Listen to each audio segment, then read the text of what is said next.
ನಮಸ್ತೆ ಸ್ನೇಹಿತರೆ, ಇವತ್ತಿನ ಒಂದು ವಿಶೇಷವಾದಂತಹ ತರಗತಿಯ ಸ್ವಾಗತವನ್ನ ಬಯಸ್ತಾ ಇದ್ದೇನೆ. ಇವತ್ತಿನ ಒಂದು ತರಗತಿಯಲ್ಲಿ ನಾವು ಕರ್ನಾಟಕದ ನದಿ ವ್ಯವಸ್ಥೆ ಮೇಲೆ ವಿವಿಧ ಎಕ್ಸಾಮ್ ಗಳಲ್ಲಿ ಕೇಳಲಾದಂತಹ ಕ್ವಶನ್ ಬಗ್ಗೆ ಚರ್ಚೆ ಮಾಡುವಂತದ್ದು. ನಾವು ಹಿಂದಿನ ವಿಡಿಯೋದಲ್ಲೂ ಕೂಡ ಚರ್ಚೆಯನ್ನ ಮಾಡಿದ್ವಿ. ಕರ್ನಾಟಕದ ಒಂದು ಭೌಗೋಳಿಕ ಒಂದು ವಿಸ್ತೀರ್ಣ ಏನಿತ್ತು ಅದರ ಬಗ್ಗೆ ಸ್ವಲ್ಪ ಮಾಹಿತಿಯನ್ನ ನೋಡಿದ್ವಿ ಕರ್ನಾಟಕಕ್ಕೆ ಸಂಬಂಧಪಟ್ಟಂತೆ. ತದನಂತರದಲ್ಲಿ ಈ ಒಂದು ವಿಡಿಯೋದಲ್ಲಿ ಕರ್ನಾಟಕದ ನದಿ ವ್ಯವಸ್ಥೆ, ಕರ್ನಾಟಕದಲ್ಲಿ ಹರಿಯುವಂತಹ ನದಿ ವ್ಯವಸ್ಥೆ ಯಾವುದು, ಪೂರ್ವಕ್ಕೆ ಹರಿಯುವಂತದ್ದು ಯಾವುದು, ಪಶ್ಚಿಮಕ್ಕೆ ಹರಿಯುವಂತದ್ದು ಯಾವುದು, ನಂತರ ಡ್ಯಾಮ್ಗಳು ಯಾವುವು, ಅವೆಲ್ಲವನ್ನ ಚರ್ಚೆ ಮಾಡುವಂತದ್ದು. ಇಲ್ಲಿ KES 2007ರಲ್ಲಿ ಕಾವೇರಿ ನದಿ ವ್ಯವಸ್ಥೆ ಬಗ್ಗೆ ಒಂದು ಕ್ವಶನ್ ಬಂದಿರುವಂತದ್ದು. ಮೊದಲೇ ಕ್ವಶನ್ ಅನ್ನು ನೋಡ್ತೇವೆ. ಇತ್ತೀಚೆಗೆ ಕಾವೇರಿ ನ್ಯಾಯಪೀಠವು ಕಾವೇರಿ ನದಿ ಪಾತ್ರದ ನೀರನ್ನ ಈ ಕೆಳಗಿನ ರಾಜ್ಯಗಳಿಗೆ ಹಂಚುವ ಆಜ್ಞೆಯನ್ನ ಹೊರಡಿಸಿತು ಅಂತ ಕೇಳಿದ್ದಾರೆ. ಅಂದ್ರೆ ಕಾವೇರಿ ನದಿ ನೀರಿನ ಹಂಚಿಕೆ ಯಾವ ಯಾವ ಒಂದು ರಾಜ್ಯಗಳ ನಡುವೆ ಹಂಚಿಕೆಯಾಗಿದೆ ಅನ್ನುವಂಥದ್ದು. ಇಲ್ಲಿ ಒಂದು ಅಂಶನ ನಾವು ನೆನ್ಪಿಟ್ಕೋಬೇಕು. ಕಾವೇರಿ ನದಿ ಹಂಚಿಕೆ ಅನ್ನುವಂಥದ್ದು ನಾವು ಮೂರು ಸ್ಟೇಟ್, ಒಂದು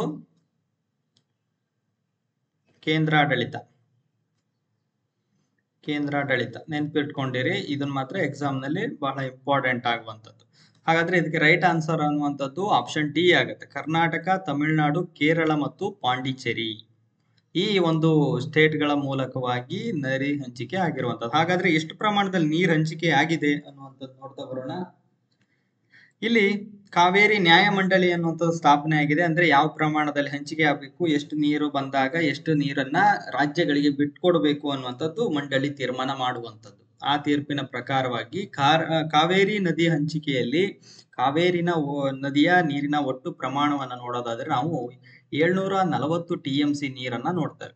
ಅದರಲ್ಲಿ ನಾವು ವಿವಿಧ ಒಂದು ರಾಜ್ಯಗಳಿಗೆ ಹಂಚುವಂತ ತಮಿಳುನಾಡು ಸ್ಟೇಟ್ಗೆ ನಾವು 404.25 TMC. ಇದು ಲಾಸ್ಟ್ ಅಪ್ಡೇಟ್ಸ್ ಯಾವಾಗ ಆಗಿರುವಂತದ್ದು ಅಂದ್ರೆ 2007 ಫೆಬ್ರವರಿಯಲ್ಲಿ ಬಂದಂತಹ ಒಂದು ತೀರ್ಪಿನ ಅನ್ವಯ. ಕರ್ನಾಟಕದಲ್ಲಿ ಯಾವ ಒಂದು ನೀರನ್ನ ಎಷ್ಟು ಪ್ರಮಾಣ ಅಂದ್ರೆ 284.75 TMC ನೀರನ್ನ ಕರ್ನಾಟಕ ಬಳಕೆ ಮಾಡ್ಕೊಳ್ಳುತ್ತೆ.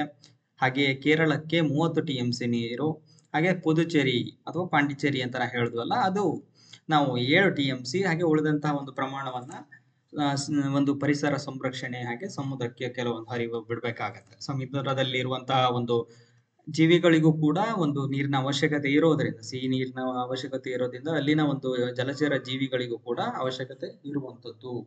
ಜೊತೆಗೆ ಕಾವೇರಿ ನದಿ ಸ್ಟೇಟಿನ ಜನರಿಗೆ ಅಷ್ಟೇ ಅಲ್ಲ, ಪರಿಸರ ಸಂರಕ್ಷಣೆಯು ಕೂಡ ಮಾಡ್ಬೇಕಾಗತ್ತೆ. ಹಲವೊಂದು ಪ್ರಾಣಿ ವೈವಿಧ್ಯತೆಗಳನ್ನ ಕಾಪಾಡುವಂಥದ್ದು, ಅಲ್ಲಿನ ಒಂದು ಪಕ್ಷಿಧಾಮಗಳಿರುತ್ತೆ, ನದಿ ಹರಿಯುವ ಮುಖಜ ಭೂಮಿಗಳಲ್ಲಿ ವನ್ಯಜೀವಿ ಧಾಮಗಳಿರುತ್ತೆ. ಅವಕ್ಕೆಲ್ಲವಕ್ಕೂ ಒಂದು ವ್ಯವಸ್ಥೆ ಬೇಕಲ್ಲ. ಹಾಗಾಗಿ ಒಂದು 10 TMC ನೀರನ್ನ ಪರಿಸರ ಸಂರಕ್ಷಣೆಗೆ ಮೀಸಲಿಟ್ಟಿರುವಂತದನ್ನು ನೋಡ್ತೇವೆ. ಇದು 2007ರಲ್ಲಿ ಬಂದಂತಹ ತೀರ್ಪಿನ ಅನ್ವಯ ಆಗಿರುವಂತದ್ದು. ಕಾವೇರಿ ನ್ಯಾಯಮಂಡಳಿ ರಚನೆಯಾಗಿದೆ 2007ರಲ್ಲಿ ನಾವು ನೋಡುವಂತಹ ಒಂದು ಪ್ರಕಟಣೆ ಮಾಡುವಂತಹ ತೀರ್ಪಿದು. ನಂತರದಲ್ಲಿ ಮುಂದಿನ ಒಂದು ಕ್ವಶನ್ ನೋಡಿ. ಮಾಗೋಡು ಜಲಪಾತ ಯಾವ ನದಿಯಿಂದ ಒಂದು ಆಗಿರುವಂತದ್ದು, ರಚನೆ ಆಗಿದೆ ಅನ್ನುವಂಥದ್ದು KE 2008ರಲ್ಲಿ ಗ್ರೂಪ್ 16 ಅಲ್ಲಿ ನೋಡುವಂತಹ ಒಂದು ಕ್ವಶನ್ ಆಗಿರುವಂತದ್ದು.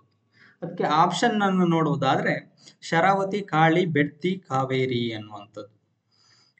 ಇಲ್ಲಿ ಮಾಕೋಡು ಜಲಪಾತ ಅನ್ನುವಂಥದ್ದು ಬೆಡ್ತಿ ನದಿಯಿಂದ ರಚನೆ ಆಗಿರುವಂತದ್ದು ನಾವು ನೋಡ್ತೇವೆ. ಗಂಗಾವಳ್ಳಿ, ಬೆಡ್ತಿ ಅಥವಾ ಎರಡು ಹೆಸರಿಂದನೂ ಕೂಡ ನಾವು ಕರೆಯುವಂಥದ್ದು. ಈ ಒಂದು ನದಿ ಉಗಮವಾಗುವಂಥದ್ದು ಧಾರವಾಡ ಒಂದು ಜಿಲ್ಲೆಯಲ್ಲಿ ನಾವು ನೋಡುವಂಥದ್ದು.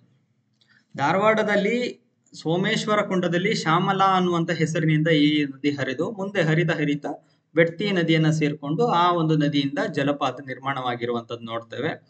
ಈ ಒಂದು ಜಲಪಾತವನ್ನ ಉತ್ತರ ಕನ್ನಡ ಜಿಲ್ಲೆಯ ಒಂದು ಯಲ್ಲಾಪುರ ತಾಲೂಕಿನಲ್ಲಿ ಈ ಒಂದು ರಮಣೀಯವಾದಂತಹ ಒಂದು ಜಲಪಾತವನ್ನ ಗಮನಿಸುವಂತದ್ದು ಈ ನದಿ ವ್ಯವಸ್ಥೆಯಿಂದ. ಮುಂದೆ ಇದು ಗಂಗಾವಳ್ಳಿ ಅನ್ನುವಂತಹ ನದಿಯ ಹರಿದ ಮೂಲಕವಾಗಿ ಅರಬ್ಬಿ ಸಮುದ್ರವನ್ನ ಸೇರುತ್ತೆ. ಇದು ಪಶ್ಚಿಮಕ್ಕೆ ಹರಿಯುವಂತಹ ನದಿ ವ್ಯವಸ್ಥೆ ಆಗಿರುವಂತದ್ದು ಬೆಡ್ತಿ ನದಿ. ಇದಿಷ್ಟು ಈ ಒಂದು ಕ್ವಶನ್ಗೆ ಸಂಬಂಧಪಟ್ಟಂತದ್ದು. ಇನ್ನು ನಂತರದಲ್ಲಿ ಕಳಸಾ ಬಂಡೂರಿ ಹೊಳೆಗಳು ಈ ನದಿಯ ಪಾತ್ರ ಯಾವುದು ಅಂತ ಕೇಳಿದ್ದಾರೆ. ಇಲ್ಲಿ ಕಳಸಾ ಬಂಡೂರು ಇನ್ನು ನಂತರದಲ್ಲಿ ಕ್ವಶನ್ ಅಲ್ಲೂ ಹೇಳ್ತೇನೆ ನಾನು. ಈ ಯಾವ ಒಂದು ಯೋಜನೆ ಯಾವುದಕ್ಕೆ ಸಂಬಂಧಪಟ್ಟಿದೆ ಅನ್ನುವಂಥದ್ದು. ಕಳಸಾ ಬಂಡೂರಿ ಹೊಳೆಗಳು ಹರಿಯುವಂತಹ ನದಿಯ ಪಾತ್ರ ಅನ್ನುವಂಥದ್ದು ನೋಡೋದಾದ್ರೆ ಮಹದಾಯಿ ಮಹದಾಯಿ ಕಣಿವೆ ಯೋಜನೆಯಲ್ಲಿ ಬರುವಂತಹ ಒಂದು ಪಾತ್ರ ವಹಿಸಿರುವಂಥದ್ದು. ನಿಮ್ಗೆಲ್ಲ ಗೊತ್ತಿದೆ, ಕರ್ನಾಟಕದಲ್ಲಿ ಹುಟ್ಟಿ ಗೋವಾದಲ್ಲಿ ಮಾಂಡೋವಿ ಅನ್ನುವಂಥ ಹೆಸರಿಂದ ಪಡ್ಕೊಂಡಿರುವಂಥದ್ದು ಮಹದಾಯಿ ಅನ್ನುವಂಥದ್ದು. ಇದು ಬೆಳಗಾವಿಯ ಒಂದು ಖಾನಾಪುರ ತಾಲೂಕಿನ ದೇವಗಾಮ್ ಅನ್ನುವಂತಹ ಒಂದು ಹಳ್ಳಿಯಲ್ಲಿ ಹುಟ್ಟಿ ಕರ್ನಾಟಕದ ಗೋವಾ ಕಡೆಗೆ ಹರಿಯುವಂತಹ ಒಂದು ಅರಬ್ಬಿ ಸಮುದ್ರ ಮೂಲಕವಾಗಿ ಹರಿಯುವಂಥದ್ದನ್ನ ಈ ಒಂದು ನದಿ ಆಗಿರುವಂಥದ್ದು. ಕಳಸಾ ಬಂಡೂರಿ ಅನ್ನುವಂಥ 2 ಉಪನದಿಗಳು ಇದಕ್ಕೆ ಸೇರ್ಕೊಳ್ಳುತ್ತೆ. ಗೋವಾದ ಕಡೆಯಲ್ಲಿ ಸೇರುವಂಥದ್ದನ್ನ ನಾವು ನೋಡ್ತೇವೆ. ಇವುಗಳಲ್ಲಿ ಪೂರ್ವದ ಕಡೆಗೆ ಮಲಪ್ರಭಾ ನದಿಯನ್ನ ಹರಿಸುವಂತಹ ಒಂದು ಯೋಜನೆಯಾಗಿರುವಂಥದ್ದು ನಾವು ನೋಡ್ತೇವೆ. ಕಳಸಾ ಬಂಡೂರಿ ಯೋಜನೆ ಇವು ಅನ್ನುವಂಥದ್ದು ಮಹದಾಯಿ ನದಿ ಕಣಿವೆ ಯೋಜನೆ, ಕಳಸಾ ಬಂಡೂರಿ ಯೋಜನೆ ಅಂತಲೂ ಕೂಡ ಇದನ್ನ ಕರೆಯುವಂಥದ್ದನ್ನ ನಾವು ನೋಡ್ತೇವೆ. ಹಾಗೆ ಇಲ್ಲಿ ಈ ಯೋಜನೆಗೆ ಒಂದು ಗೋವಾ ಕೂಡ ವಿರೋಧವನ್ನ ವ್ಯಕ್ತಪಡಿಸಿರುವಂಥದ್ದು. ಇದು ಜಸ್ಟಿಸ್ ಪಾಂಚಾಲ್ ಅವರ ನೇತೃತ್ವದಲ್ಲಿ ಈ ಒಂದು ನ್ಯಾಯಾಧೀಕರಣ ರಚನೆಯಾಗಿರುವಂಥದ್ದನ್ನ ನಾವು ನೋಡ್ತೇವೆ. ಮಹದಾಯಿ ಬಗ್ಗೆ ಇದಿಷ್ಟು ಈ ಒಂದು ಕ್ವಶನ್ ಅಲ್ಲಿ ಗಮನಿಸುವಂಥದ್ದು. ಇನ್ನು ನಂತರದಲ್ಲಿ ಕೃಷ್ಣಾ ನದಿಯು ಈ ಕೆಳಗಿನ ಜಿಲ್ಲೆಯಲ್ಲಿ ಹರಿಯುವುದಿಲ್ಲ ಅನ್ನುವಂಥದ್ದು ಕೇಳಿದ್ದಾರೆ.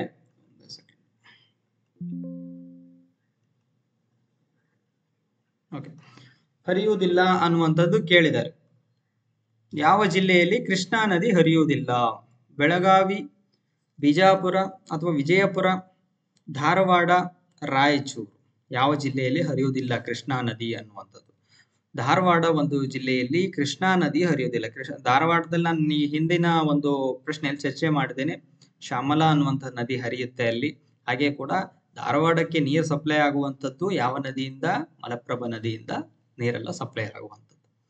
ನಂತರದಲ್ಲಿ ಕಳಸಾ ಬಂಡೂರಿ ನಾಲೆ ಯೋಜನೆ ಅನ್ನುವಂಥದ್ದು ಪ್ರಾರಂಭವಾಗುವುದು ಅನ್ನುವಂಥದ್ದು ಎಲ್ಲಿಂದ ಅಂತ ಕೇಳಿದ್ರು. PC 2006ರಲ್ಲಿ ಕ್ವಶನ್ ಆಗಿರುವಂಥದ್ದನ್ನ ನೋಡ್ತೇವೆ. ಇದು ಯಾವ ಜಿಲ್ಲೆಯಿಂದ? ವಿಜಯಪುರ ಜಿಲ್ಲೆಯಿಂದ ಪ್ರಾರಂಭವಾಗಿರುವಂಥದ್ದು. ಏನು ಕಳಸಾ ಬಂಡೂರಿ ನಾಲಾ ಯೋಜನೆ ಏನಿದೆ ಅದು ಪ್ರಾರಂಭವಾಗಿರುವಂಥದ್ದು ಅಲ್ಲಿಂದ, ವಿಜಯಪುರ ಡಿಸ್ಟಿಕ್ ಇಂದ. ನಂತರ ನೋಡಿ, ಕಳಸಾ ಬಂಡೂರಿಗೆ ಸಂಬಂಧಪಟ್ಟಂತೆ ಗ್ರೂಪ್ ಸಿ ನಾನ್ ಟೆಕ್ನಿಕಲ್ 2018ರಲ್ಲೂ ಒಂದು ಕ್ವಶನ್ ಆಗಿದೆ. FDA 2018ರಲ್ಲೂ ಕೂಡ ಆಗಿದೆ.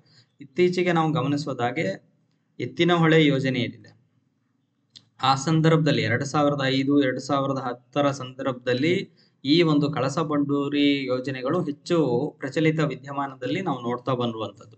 ಈಗಿನ ಒಂದು ಸಂದರ್ಭದಲ್ಲಿ ನೋಡೋದಾದ್ರೆ ಎತ್ತಿನಹೊಳೆ ಯೋಜನೆ ಏನಿದೆ ಅದು ಬಹಳ ಇಂಪಾರ್ಟೆಂಟ್ ಆಗುತ್ತೆ. ಅದು ಕೂಡ ಯಶಸ್ವಿಯಾಗಿ ಒಂದು ಜಾರಿಯಲ್ಲಿ ಇರುವಂತದ್ದನ್ನ ನಾವು ನೋಡುವಂಥದ್ದು. ಹಾಗಾಗಿ ಅದರ ಬಗ್ಗೆ ಹೆಚ್ಚಿನ ಮಾಹಿತಿಯನ್ನ ನೀವು ಪಡ್ಕೊಳ್ಬೇಕಾಗತ್ತೆ. ನಂತರದಲ್ಲಿ ನೋಡಿ, ಕಳಸಾ ಬಂಡೂರಿ ಇವುಗಳು ಯಾವ ನದಿಯ ಒಂದು ಚಿಕ್ಕ ನದಿಗಳು, ಉಪನದಿಗಳು ಅಂತ ಕೇಳಿದರು. ಯಾವುದರ ಒಂದು ಉಪನದಿ ಆಗಿರುವಂಥದ್ದು? ಮಲಪ್ರಭಾ. ಘಟಪ್ರಭಾ ಅಲ್ಲ. ಘಟಪ್ರಭಾದ 2 ಉಪನದಿಗಳನ್ನು ನೋಡೋದಾದ್ರೆ ನಾವು ಯಾವ್ದು ಹೇಳಿ? ಮಾರ್ಕಂಡೇಯ ಮತ್ತು ಹಿರಣ್ಯಕೇಶಿ ಅನ್ನುವಂತಹ 2 ಉಪನದಿಗಳನ್ನ ನೋಡ್ತೇವೆ ನಾವು. ಯಾವುದಕ್ಕೆ? ಘಟಪ್ರಭಾಕ್ಕೆ. ಮಲಪ್ರಭಾಕ್ಕೆ ನಾವು ಕಳಸಾ ಬಂಡೂರಿ ಇವ ಒಂದು ಚಿಕ್ಕ ಚಿಕ್ಕ ಉಪನದಿಗಳು ಅಲ್ಲಿ ಸೇರುವಂಥದ್ದನ್ನ ನಾವು ನೋಡುವಂಥದ್ದು. ಇನ್ನು ನಂತರದಲ್ಲಿ ಯಾವ ರಾಜ್ಯಗಳ ನಡುವೆ ಮಹದಾಯಿ ನದಿ ಒಂದು ನೀರಿನ ವಿವಾದ ನಡೆಯುತ್ತಿದೆ ಅನ್ನುವಂಥದ್ದು. ಅಲ್ಲೇ ನಿಮ್ಗೆ ಹಿಂದಿನ ಕ್ವಶನ್ ಅಲ್ಲಿ ಹೇಳಿದ್ದೀನಿ ಯಾವ ರಾಜ್ಯಗಳು ಅಂದ್ರೆ ಗೋವಾ ಮತ್ತು ಕರ್ನಾಟಕದ ನಡುವೆ ಮಹದಾಯಿ ನದಿಯ ಒಂದು ವಿವಾದ ಇರುವಂತದ್ದನ್ನ ನಾವು ನೋಡ್ತೇವೆ, ಅದಕ್ಕೆ ಸಂಬಂಧಪಟ್ಟಂತದ್ದು. ಇನ್ನು ನಂತರದಲ್ಲಿ ಕೂಡಲ ಸಂಗಮ ಈ ಕೆಳಗಿನ ಯಾವ ನದಿಗಳ ಸಂಗಮವಾಗಿದೆ ಅನ್ನುವಂಥದ್ದು. ಯಾವ ನದಿಗಳು ಅಲ್ಲಿ ಬಂದು ಸೇರುವಂಥದ್ದು? 2 ನದಿಗಳು ಬಂದು ಸೇರುತ್ತೆ, ಅಲ್ಲಿ ಕೂಡಲ ಸಂಗಮ ಇರುವಂಥದ್ದು ಯಾವ ನದಿ ಅನ್ನುವಂಥದ್ದು ಕೇಳಿದ್ದಾರೆ. ಇದಕ್ಕೆ ಆನ್ಸರ್ ಅನ್ನುವಂಥದ್ದು ಕೃಷ್ಣಾ ಮತ್ತು ಮಲಪ್ರಭಾ ನದಿಗಳು ಬಂದು ಸೇರುತ್ತೆ. ಕೃಷ್ಣಾ ನದಿಯು ದಕ್ಷಿಣದ ಭಾರತದ ಒಂದು ಅತಿ ದೊಡ್ಡ ನದಿಗಳಲ್ಲಿ ಒಂದಾಗಿರುವಂಥದ್ದನ್ನು ನೋಡ್ತೇವೆ. ಮಹಾರಾಷ್ಟ್ರದ ಮಹಾಬಲೇಶ್ವರ ಬಳಿಯಲ್ಲಿ ಹುಟ್ಟಿ ಆಂಧ್ರ ಮತ್ತು ಕರ್ನಾಟಕದ ನಡುವೆ ಒಂದು ಹರಿಯುವಂಥದ್ದನ್ನು ನೋಡ್ತೇವೆ ನಾವು. ದೂದ್ ಗಂಗಾದಂತಹ ಸಂಗಮದ ಬಳಿ ಕರ್ನಾಟಕವನ್ನ ಸೇರುತ್ತೆ.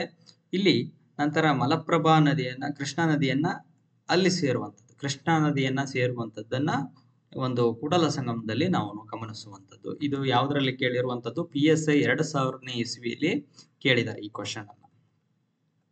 ಇನ್ನು ನಂತರ ಅಘನಾಶಿನಿ ಮತ್ತು ಶರಾವತಿ ನದಿಗಳ ಮಧ್ಯೆ ಇರುವಂತಹ ಪಟ್ಟಣಗಳು ಯಾವ್ಯಾವು? ಇದಂತೂ ಇತ್ತೀಚೆಗೆ ಕೇಳುವಂತಹ ಕ್ವಶನ್ಗಳಲ್ಲೂ ಕೂಡ ನಾವು ನೋಡ್ತಾ ಬರುವಂಥದ್ದು. ಇದನ್ನ 2011ರಿಂದನೇ ಪ್ರಾರಂಭ ಮಾಡಿದ್ದಾರೆ. FTA ದಲ್ಲಿ ಕೇಳಿದ್ದಾರೆ.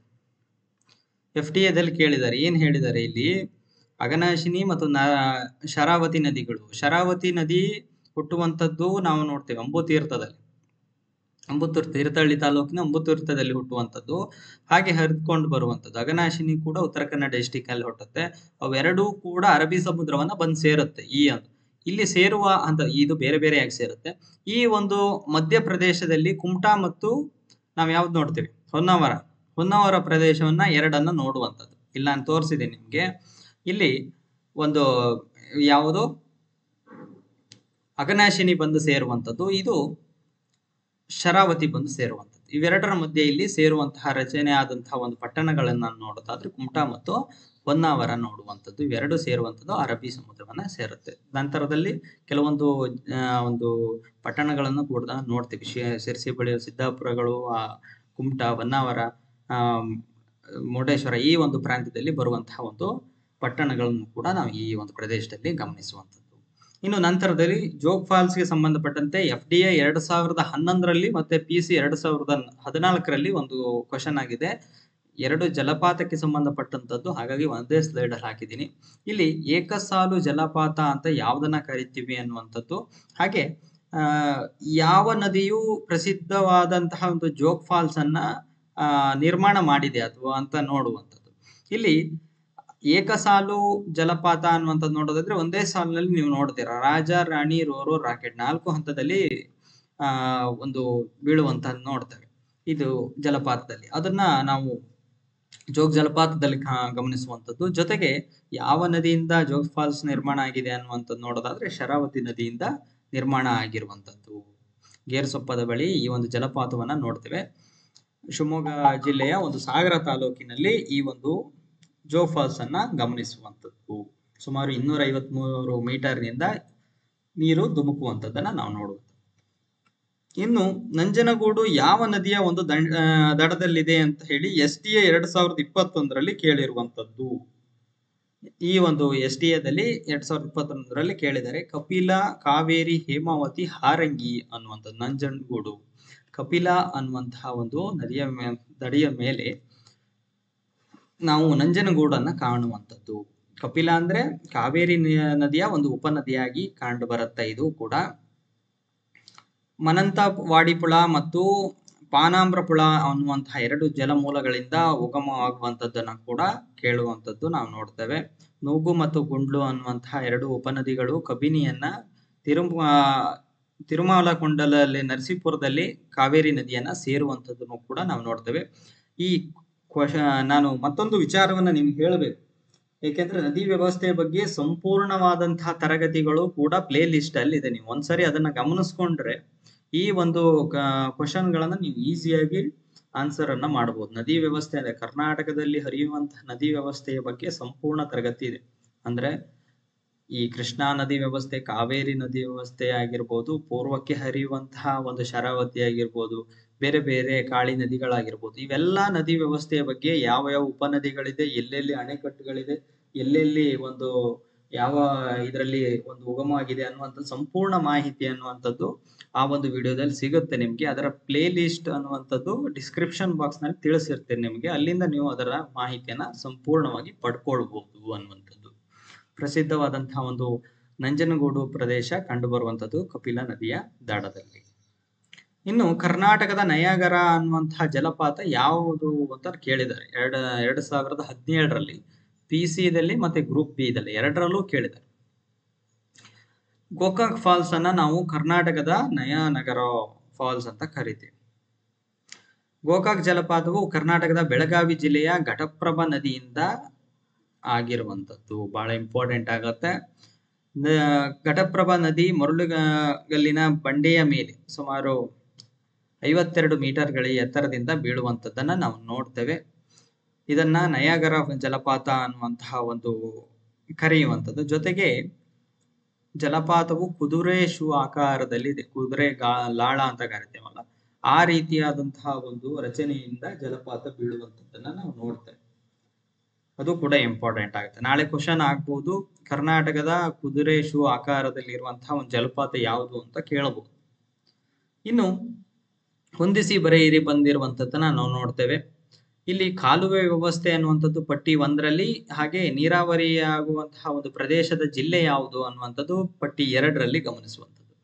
ಇಲ್ಲಿ ನೀವು ಗ್ಲಾನ್ಸ್ ಆಗಿ ಆನ್ಸರ್ ಮಾಡಬಹುದು. ಒಂದೆರಡು ಆನ್ಸರ್ ಗೊತ್ತಿದ್ರೆ ನಿಮ್ಗೆ ಇದರ ಸಾಕಾಗುತ್ತೆ. ಇಲ್ಲಿ 2006 STAದಲ್ಲಿ ಕೇಳಿದ್ರು. ಭದ್ರಾ ಯೋಜನೆ ಅಂತ ಬಂದ್ರೆ ಬರುವಂತದ್ದು ಯಾವುದು? ಶಿವಮೊಗ್ಗ ಡಿಸ್ಟಿಕ್ ಬರುತ್ತೆ. ಇನ್ನು ತುಂಗಭದ್ರಾ ಅಂತ ಬಂದ್ರೆ ಅದು ಬಳ್ಳಾರಿ ಡಿಸ್ಟಿಕ್ಗೆ ಹೋಗುವಂಥದ್ದು. ಇನ್ನು ಘಟಪ್ರಭಾ ಕಣಿವೆ ಅನ್ನುವಂಥದ್ದು ಬೆಳಗಾವಿಗೆ ಹೋಗುತ್ತೆ. ಹಾಗೆ ವಿಶ್ವೇಶ್ವರಯ್ಯ ಕಾಲುವೆ ಅನ್ನುವಂಥದ್ದು ಮಂಡ್ಯ ಡಿಸ್ಟಿಕ್ಗೆ ಬರುತ್ತೆ. ಹಾಗಾಗಿ ಈ ಆಪ್ಷನ್ಗಳನ್ನ ನೋಡಿ ನೀವು ರೈಟ್ ಆನ್ಸರ್ ಮಾಡಬಹುದು. ಇನ್ನು ನಂತರದಲ್ಲಿ ಈ ಕೆಳಕಂಡ ಯಾವ ನದಿಯು ಕರ್ನಾಟಕದಲ್ಲಿ ಉಗಮಿಸುತ್ತದೆ ಅನ್ನುವಂಥದ್ದು ಕೇಳಿದ್ದಾರೆ. ಪಂಚಗಂಗಾ, ದೂದ್ಗಂಗಾ, ತುಂಗಭದ್ರಾ, ಕೊಯ್ಡಾ ಅನ್ನುವಂಥದ್ದು. ಇನ್ನು 2011ರಲ್ಲಿ STAದಲ್ಲಿ ಕೇಳಲಾದಂತಹ ಕ್ವಶನ್ ಇದಾಗಿರುವಂಥದ್ದು ತುಂಗಭದ್ರಾ ಅನ್ನುವಂಥದ್ದು. ದೂದ್ಗಂಗಾ, ಪಂಚಗಂಗಾ, ಕೊಯ್ಡಾ ಅನ್ನುವಂಥ ನದಿಗಳು ಕೃಷ್ಣಾ ನದಿಯ ಉಪನದಿಗಳಾಗಿರುವಂಥದ್ದು ನೋಡ್ತೇವೆ. ಇದನ್ನು ನಾವು ಪಶ್ಚಿಮ ಘಟ್ಟದ ಆ ಒಂದು ಪ್ರದೇಶದಲ್ಲಿ, ಮಹಾಪ್ರದೇಶದಲ್ಲಿ ಹುಟ್ಟುವಂತಹ ನದಿಗಳ ವ್ಯವಸ್ಥೆಗಳು ದೂದ್ಗಂಗಾ, ಪಂಚಗಂಗಾ, ಕೊಯ್ಡಾ ಅನ್ನುವಂಥದ್ದು. ಹಾಗೆ ತುಂಗಭದ್ರಾ ನದಿ ವ್ಯವಸ್ಥೆ ಅನ್ನುವಂಥದ್ದು ಇದು ರಾಜ್ಯದ ಕೇಂದ್ರ ಭಾಗದಲ್ಲಿ ನೈಋತ್ಯದಿಂದ ಈಶಾನ್ಯ ಕಡೆಗೆ ಹಾಯ್ದು ಆಂಧ್ರ ಪ್ರದೇಶದಲ್ಲಿ ಕೃಷ್ಣಾ ನದಿಯನ್ನ ಸೇರುವಂತದ್ದನ್ನ ನಾವು ನೋಡ್ತೇವೆ. ಕರ್ನಾಟಕದಲ್ಲಿ ಕೇಂದ್ರ ಭಾಗ ಅಂದ್ರೆ ಬಹುಪಾಲು ಕೃಷ್ಣಾ ನದಿ ವ್ಯವಸ್ಥೆಯನ್ನೇ ನಾವು ನೋಡುವಂತದ್ದನ್ನ ನಾವು ಗಮನಿಸ್ತೇವೆ. ತುಂಗಾ ಮತ್ತು ಭದ್ರಾ ಅನ್ನುವಂತಹ ಎರಡು ಪ್ರತ್ಯೇಕವಾದ ನದಿಗಳು ಕೊಪ್ಪ ಬಳಿಯಲ್ಲಿ ಒಂದು ಒಟ್ಟುಗೂಡಿ ಕೂಡ್ಲಿಗೆಯಲ್ಲಿ ಸೇರುವಂಥದ್ದು ತುಂಗಭದ್ರಾ ನದಿಯಾಗಿ ರಚನೆ ಆಗುವಂಥದ್ದನ್ನು ನೋಡ್ತೇವೆ. ಪಶ್ಚಿಮ ಘಟ್ಟಗಳ ಸಾಲಿನಲ್ಲಿ ಚಿಕ್ಕಮಗಳೂರಿನ ಒಂದು ಡಿಸ್ಟಿಕ್ ನಲ್ಲಿ ಇವೆಲ್ಲ ಪರ್ವತ ಶಿಖರದಲ್ಲಿ ಹುಟ್ಟುವಂಥದ್ದು ನದಿ ವ್ಯವಸ್ಥೆ ತುಂಗಾ ನದಿಯಾಗಿರುವಂಥದ್ದು. ಇನ್ನು ಭದ್ರಾ ನದಿ ವ್ಯವಸ್ಥೆಯನ್ನು ಕೂಡ ನಾವು ಚಿಕ್ಕಮಗಳೂರಿನ ಡಿಸ್ಟಿಕ್ ನಲ್ಲೇ ನೋಡುವಂಥದ್ದನ್ನು. ತರೀಕೆರೆ ತಾಲೂಕು ಲಕ್ಕವಳ್ಳಿ ಬರಿಯಲ್ಲಿ ಒಂದು ಅಣೆಕಟ್ಟನ್ನು ಕೂಡ ನಿರ್ಮಾಣ ಮಾಡಿದ್ದೀವಿ, ಅದೇ ಭದ್ರಾ ಜಲಾಶಯ. ಇದಿಷ್ಟು ಇವತ್ತಿನ ಒಂದು ತರಗತಿಯಾಗಿತ್ತು ಸ್ನೇಹಿತರೆ. ಇದು ಕರ್ನಾಟಕದ ನದಿ ವ್ಯವಸ್ಥೆಯ ಬಗ್ಗೆ ಹಲವು ಎಕ್ಸಾಮ್ ನಲ್ಲಿ ಕೇಳಲಾದಂತಹ ಕ್ವಶನ್ಗಳು. ಮುಂದಿನ ಒಂದು ವಿಡಿಯೋ ಕೂಡ ಇದರ ಬಗ್ಗೆನೇ ಸಂಬಂಧಪಟ್ಟಿದ್ದು ಬರುತ್ತೆ. ಮುಂಬೈ ಬರುವಂತಹ ಒಂದು ವಿಡಿಯೋಸ್ಗಳು ಕರ್ನಾಟಕದ ಮಣ್ಣು ಬಗ್ಗೆ ಆಗಿರ್ಬೋದು, ಕರ್ನಾಟಕದ ಕೈಗಾರಿಕೆ ವ್ಯವಸ್ಥೆ ಆಗಿರ್ಬೋದು, ಇದರ ಬಗ್ಗೆ ಯಾವ್ಯಾವ ಎಕ್ಸಾಮ್ಸ್ ಅಲ್ಲಿ ಕೇಳಿದ್ದಾರೆ ಅನ್ನುವಂಥದ್ದು ಮುಂದೆ ಚರ್ಚೆಯನ್ನ ಮಾಡ್ತೇನೆ.